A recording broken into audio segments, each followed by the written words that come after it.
समझने की कोशिश करेंगे ये चूक थी या फिर कोई षड्यंत्र था, इस पर बात होगी। खास मेहमान जुड़ चुके हैं। बीजेपी से पंकज जोशी जी हमारे साथ हैं, कांग्रेस से मनोज मुदगल जी हमारे साथ हैं, पूर्व IAS अधिकारी SS बिस्सा साहब हमारे साथ हैं, पूर्व ADG PN रचोया साहब बातचीत में हमारे साथ होंगे।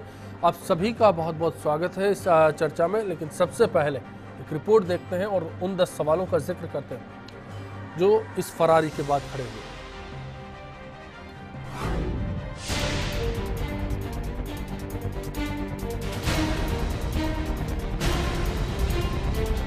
3 सितंबर 2015 को राजस्थान पुलिस के इतिहास में नाकामी वाले दिन के तौर पर अगर गिना जाए तो इसमें किसी को हैरत नहीं होनी चाहिए। राजस्थान पुलिस की ATS विंग ने गैंगस्टर, कुख्यात और ऐसी कई डरावनी उपाधियों वाले बदमाश आनंदपाल सिंह को करीब 1.5 साल की जद्दोजहद के बाद पकड़ा था। उसी आनंदपाल को लापरवाह और ऐसी कई उपाधियों से पहचाने जाने वाले पुलिस के चंद लापरवाह अधिकारियों और सिपाहियों ने कुछ पलों में फरार होने का मौका दे दिया। ऐसे में कुछ सवाल हैं जिनका जवाब आज तक पुलिस के पास नहीं है।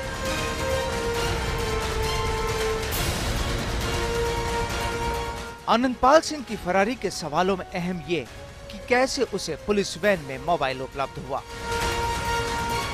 कैसे आनंदपाल की जेल से फोटो अपडेट पर जांच तक नहीं हुई, किसने आनंदपाल तक फरारी वाले दिन खाने के पैकेट पहुंचाने की इजाजत दी थी, और कैसे अचानक एक दिन पुलिस जाब्ता कम हो जाता है। शुरुआत में नकाब और हथकड़ी के साथ आनंदपाल सिंह को पेशी पर लाया जाता था, तो बाद में कैसे चौकसी कम हुई, फरारी के दौरान आनंदपाल ने कमांडो के पैर में ही क्यों गोली चलाई, आनंदपाल की जेल से नेटवर्क चलाने की खबरों को क्यों नजरअंदाज किया गया, और फरारी के 1 घंटे बाद की गई नाकेबंदी का क्या मायना होगा। फरारी में इस्तेमाल बोलेरो और संदिग्ध स्कॉर्पियो किसकी थी, ये भी आज तक पता नहीं लग पाया। जाहिर है खाकी को भी लगता है चूक घर में ही हुई है। ऐसे में तुरंत कार्रवाई हुई। एक थानाधिकारी समेत आनंदपाल की पेशी पर आए चालानी गार्ड, ड्राइवर और कमांडो को निलंबित कर दिया गया। 7 पुलिस वालों के बयानों में विरोधाभास नजर आया, तो सभी को हिरासत में लेकर नए सिरे से पूछताछ की तैयारी की गई। यहाँ तक कि निलंबन के इस फेर में अब महकमे के बड़े अफसरों पर भी गाज गिरना तय समझा जा रहा है। लेकिन क्या ये कार्रवाई दाग धो सकती है? एक सवाल सियासत का भी है, क्योंकि आनंदपाल की फरारी का मसला आधा दर्जन जिलों में सियासत के समीकरण बनता बिगाड़ता है। इस सियासत की जद में कांग्रेस, BJP समेत बिना दल के राजनीति करने वाले कई नेता आते हैं। शराब तस्करों से भी इसके तार जुड़े हैं। राज्य से बाहर के बदमाशों का नेटवर्क भी इनसे जुड़ा है। तो फिर आरोप और पलटवार भी नई बात नहीं है। नतीजा आज दिखा। डिडवाना में बड़ा प्रदर्शन हुआ, जिसमें विपक्ष के नेताओं ने शामिल होकर सरकार के इकबाल पर सवाल खड़े किए, तो पलटवार भी हाथों हाथ आया। इलाके के विधायक से मंत्री बने यूनुस खान से लेकर सरकार की प्रेस कॉन्फ्रेंस करने वाले राजेंद्र राठौड़ ने कांग्रेस को नहीं बख्शा। प्रभुलाल सैनी भी बोले। अशोक परनामी ने भी कैमरे के पीछे आकर कई बार बयान दिए। गृह मंत्री की मत पूछिए। फरारी के बाद हर दिन उनका नया बयान आया, जो पुलिस की उम्मीद बांधता रहा, पर असल मायनों में पुलिस को बचाने वाली बात ज्यादा लगी। इस बीच जो सवाल आज हमने आपके सामने रखे, उन सवालों की हर कड़ी आनंदपाल सिंह की फरारी के पीछे चूक का सवाल खड़ा करती है, और हर चूक एक साजिश का इशारा करती है।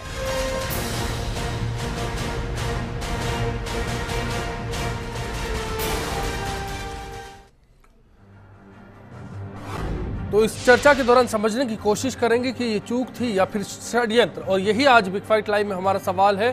क्या इस आनंदपाल सिंह की फरारी के मामले में पुलिस की मिलीभगत की आशंका को इनकार नहीं किया जा सकता? आप अपनी राय firstindianews.com पर दे सकते हैं। फेसबुक और ट्विटर के जरिए भी आप अपनी राय हम तक पहुंचा सकते हैं। ट्विटर पर आपको #BigFightLive टाइप करना होगा। आमतौर पर ऐसी बहस की शुरुआत सियासत से होती है, लेकिन बिस्सा साहब सबसे पहले रुख आपका करेंगे और समझना चाहेंगे, एक जेल को आपने भी संभाला है, जेल में किस तरह के सुरक्षा इंतजाम होते हैं। इस तरह का बंदी अगर कहीं किसी जेल में आता है, उसको पेशी पर ले जाया जाता है, तो पूरा दस्तूर जो पुलिस महकमे की ओर से निभाया जाता है उसमें क्या रहती है, और क्या आनंदपाल सिंह की फरारी के मामले में पुलिस महकमे के साथ साथ जेल प्रशासन की भी चूक नजर आती है? बिस्सा साहब देखिए, जहां तक जेल प्रशासन का प्रश्न है जी, अपराधी जो भी जेल में हो, उन अपराधियों को जेल में दाखिल कराने का कार्य पुलिस का है। और जब दाखिल करवाया जाता है तो उसके बारे में सारी डिटेल लिखी जाती है जी, और जेल अधिकारियों को दी जाती है। जेल अधिकारियों द्वारा जब चालानी गार्ड मांगी जाती है, रिक्वेशन भेजा जाता है, तो उसमें उसके बारे में सारी डिटेल दी जाती है कि किस तरह का यह मुलजिम है और किस तरह की इसके लिए गार्ड होनी चाहिए। और निश्चय ही इसके बारे में जो अपराधी भागा है, इसके बारे में भी ऐसा किया ही गया होगा, ऐसी पूरी संभावना है, जैसा कि खबर आ रही है जी। अब जेल से निकलने के पश्चात उसके बाद कितने लोगों ने लेकर के गए, कहां पर गए, कैसे गए, जेल का कार्य उसको निकालने के बाद में नहीं रहता। एक बात। दूसरी बात कि वहां पर जेल में रहते हुए उसके साथ सुरक्षा इंतजाम कैसे रहे।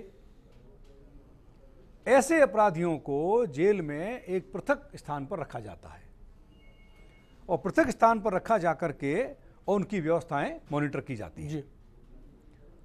हो सकता है ये जो बात सुनी जा रही है, ऐसा अगर कहीं पर हुआ है कि उसने जेल में बैठे बैठे कुछ इस तरह का अपना फेसबुक अपडेट किया है, आदि किया है, तो ये एक चूक है, ये एक बड़ी चूक शुरुआत में इसको तो समझ लेना अगर हुआ है तो जी, मैं नहीं कह सकता। खैर वो तस्वीरें हैं, तस्वीरें हमने दिखाई है, तस्वीरें हमने दिखाई है, बैरक से खींची गई तस्वीरों को हमने दिखाया है।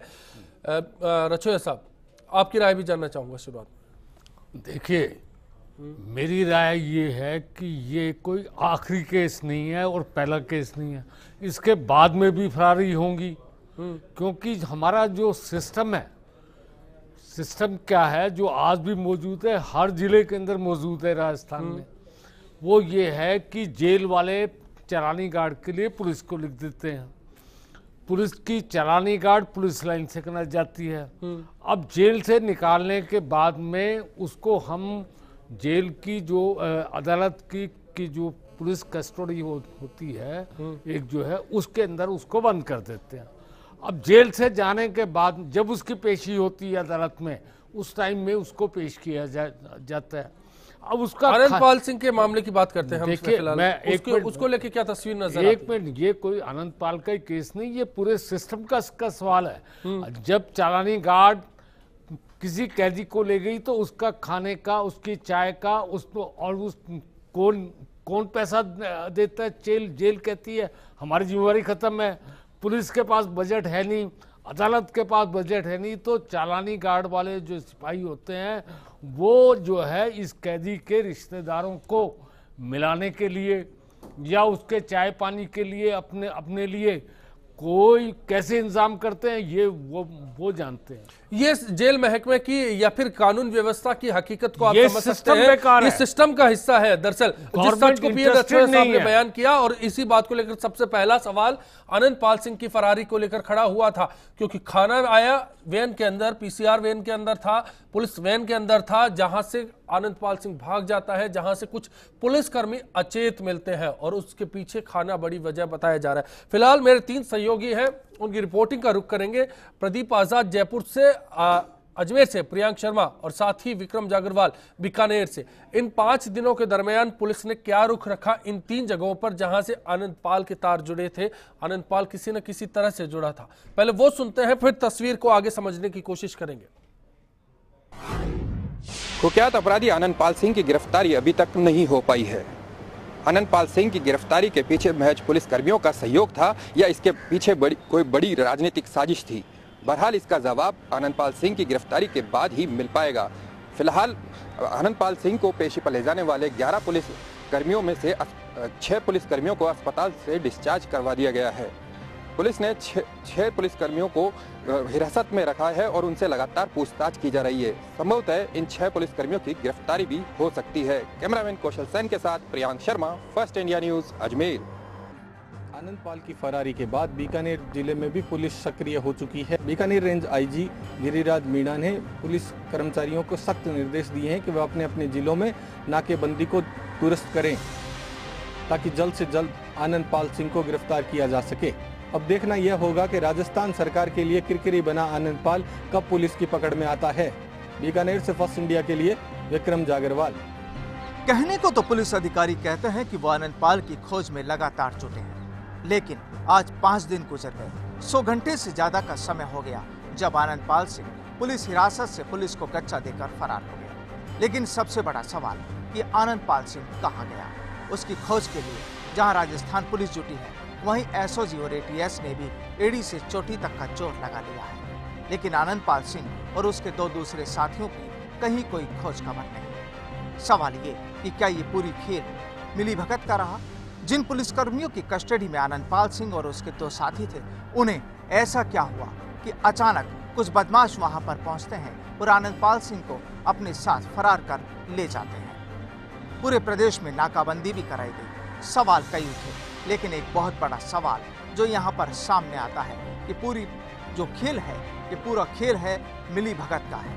क्योंकि जिन 6 पुलिसकर्मियों को आज अजमेर में पुलिस कस्टडी में लिया गया है, जाहिर सी बात है कि उनसे भी अभी कुछ राज निकल कर सामने आएंगे। और यहाँ यह कहना भी बहुत जरूरी हो जाता है कि आने वाले कुछ दिनों में कुछ दूसरे पुलिस अधिकारियों पर भी गाज गिर सकती है। लेकिन बात यह कि आखिर क्या केवल गाज गिराने से पूरा मामला ठंडा पड़ सकता है? क्योंकि जिस कुख्यात बदमाश को पकड़ने के लिए पुलिस ने पूरी ताकत लगा दी थी, जिसे कुछ समय पहले पूरी ताकत लगाकर पकड़ा गया था, अगर वो चंद पलों में ही पुलिस को गच्चा देकर हवा हो जाए तो उसके बाद पुलिस की जांच सुरक्षा कैसी है, आसानी से समझी जा सकती है। फर्स्ट इंडिया के लिए जयपुर से प्रदीप आजाद। चलिए यहाँ एक ब्रेक के लिए जा रहा हूँ। ब्रेक के बाद जब लौटेंगे चर्चा को आगे बढ़ाएंगे और समझने की कोशिश करेंगे। सियासी पहलू को भी जानना चाहेंगे क्योंकि सियासत सबसे ज्यादा इस मसले पर गर्मा चुकी है। उसके साथ साथ सवाल पुलिस महकमे का है कि अब आगे क्या किया जाना चाहिए। चूक रही, साजिश रही, जो कुछ भी हुआ, आनंद पाल फरार हो गया। ऐसे में आनंद पाल को फिर शिक्षकों के पीछे कैसे धकेला जाए। एक्सपर्ट टीम हमारे साथ मौजूद है। फिलहाल एक ब्रेक पर जा रहे हैं। आप देखते रहिए फर्स्ट इंडिया न्यूज। महारानी बिल्कुल इसमें ढिलाई बरत रही है प्रशासन में, और इतने बड़े अपराधी का पुलिस की कस्टडी से भाग जाना, जो कि एक हार्डकोर अपराधी था, उसका पुलिस प्रशासन से भाग जाना, पुलिस के हाथ से छूटकर भाग जाना, कहीं ना कहीं ये दर्शाता है कि इसमें पुलिस की मिलीभगत होनी चाहिए। इसमें सारे अधिकारियों की, जो उच्च अधिकारी हैं, इनकी भी जांच हो और उच्च स्तर पर जांच होनी चाहिए ताकि इसका पूरा खुलासा हो सके और जनता को पता लग सके कि बीजेपी सरकार जो निकम्मी सरकार है, जो अपने नकारापन को जग जाहिर कर रही है, और लोगों को पता लग रहा है कि पुलिस का, प्रशासन का बुरा हाल है। और इस प्रकार बिना किसी साजिश के मैं नहीं मानता कि इतना बड़ा अपराधी भाग सकता है। जिस तरह की घटना हुई है वो पुलिस प्रशासन के खिलाफ एक सवालिया निशान है, और सरकार को चाहिए कि इस तरह की घटनाएं नहीं हो, और जो हार्डकोर अपराधी है उनकी जेल में वीडियो कॉन्फ्रेंसिंग के जरिए पेशी होनी चाहिए ताकि इस तरह की बार बार घटनाएं जो हो रही है उस पर अंकुश लगे।